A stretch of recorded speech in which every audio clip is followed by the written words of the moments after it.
Yes, ma'am. I have a question. I get your newsletter that you send out every... Sure, read it diligently. Yeah. Get it in. I read it. It seems like you are referring to every one of these families as illegal, when we know that many of them are legal asylum seekers that are coming to a port of entry and their children are being taken away from them.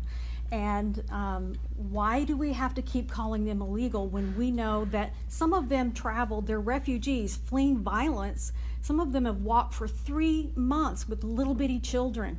I mean, if you talk to the volunteer attorneys for these people, sure, I believe in strong borders, but it is their international right to seek asylum and they should get due process. And now we hear today that they come out and say, well, you have a choice.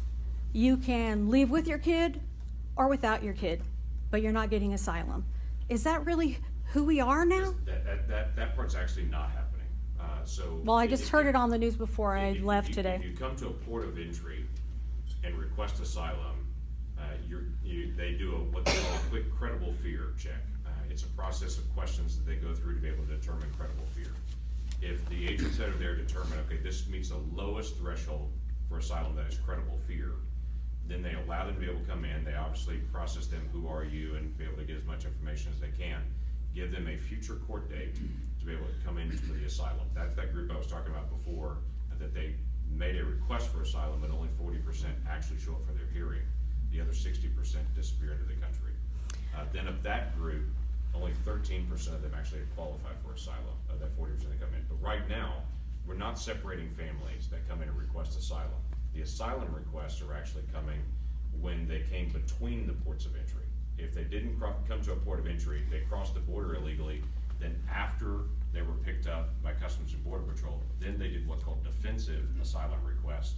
Then they requested asylum. That's when they have both a crime of crossing the border.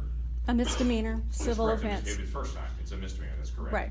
And then they've got that plus an asylum request, and so they try to process the asylum request, but also understanding, I've got to figure out what to do with the criminal.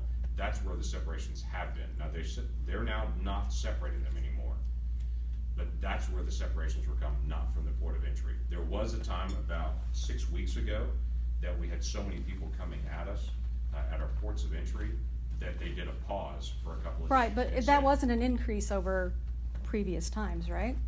They were slowing those ports of entries, and actually there were people blocking the ports of entry on the bridge. But I know what you're saying, but I'm telling you that attorneys are not saying that. The attorneys of these people are not saying that. They're saying that children were taken from them. A mother who was breastfeeding her 3-month-old baby, it was taken from her arms.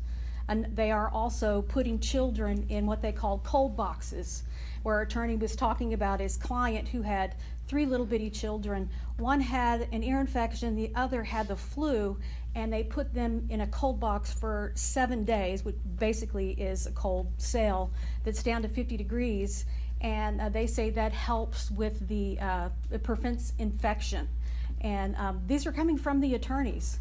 And many of the children who come out and explain what they've been through call it the freezer. We've been in the freezer. So I think somebody needs to be looking at what's going on in these centers. I don't think it's a partisan issue. No, I think it's about humanity. Yeah, it's not a partisan issue. And so I can try to follow this. It's the first I've ever heard of that, and I've had a lot of interaction and I've been around a lot of these centers that are really processing centers. The pictures that are coming out where people are saying they're staying in cages are not where they're staying. Those are processing Those centers. are the processing, Right. And they do stay there. And then trying to be able to help process and try to get through paperwork. But I've had a lot of people say they're staying in cages. It's like, no, they're not staying in cages. They're like dorms where they actually stay. And well, they've had unlimited access to attorneys through the process. Tell me why the government won't tell us where the babies are. You'd mentioned you'd gone to Fort Sill whenever there were unaccompanied children here, and they were kept on Fort Sill. But now you can't get an appointment because they won't even tell them where they are. That part's actually not true. Jeff Merkley and I had this conversation back and forth. Remember again back in 2014, Jim Bridenstine, who was our congressman from Tulsa at the time, came to Fort Sill, and the Obama administration would not let him in. to be able to see the kids. Right, you have to get an appointment. That's correct. And so what Jeff Merkley did that started all this, they can't get in, was Jeff did the same thing Jim did.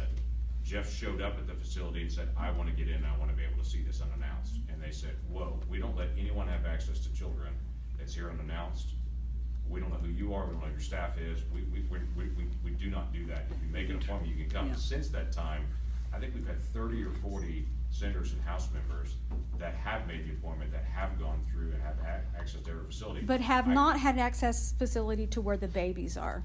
That's my biggest concern. You know what, I'd have to go back and check. I don't think that's true. I think they've had access to everything. They've actually made an appointment to be able to see. Now, we don't, there has been some folks say, we want greater transparency, we want to know where everybody is. We never do that as government. You couldn't go into an agency here in Oklahoma and say, I want to know where every foster child is. They would never tell you.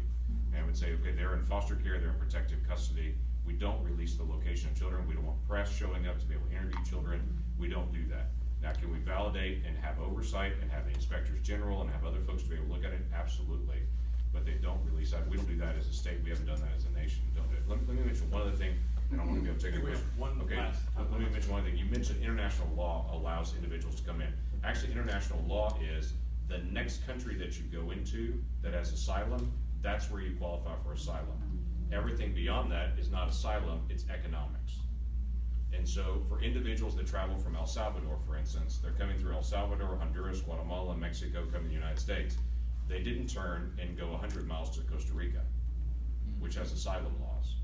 They came 2,000 miles to come to the United States, most often because they have a family member here or economic opportunity. Their economics are better here than they are in Costa Rica. So they didn't go to Belize, they didn't go to Costa Rica, they didn't go south to Ecuador. There are other peaceful places that have asylum laws that are much closer. So international law actually would not require the United States to do that. Would say, okay, we have always allowed as a country, and we've been people of freedom. And I still absolutely believe in the Statue of Liberty. You don't have to have a certain economics to be able to get into our country. It's a value for freedom. That's the driving American belief. But again, I go back to 1 million plus a year that actually do it legally. Those individuals that are traveling long distances to get here often have a family or economic reason rather than an asylum reason. And that's been validated by the courts. So, One last question, please. okay, thank you.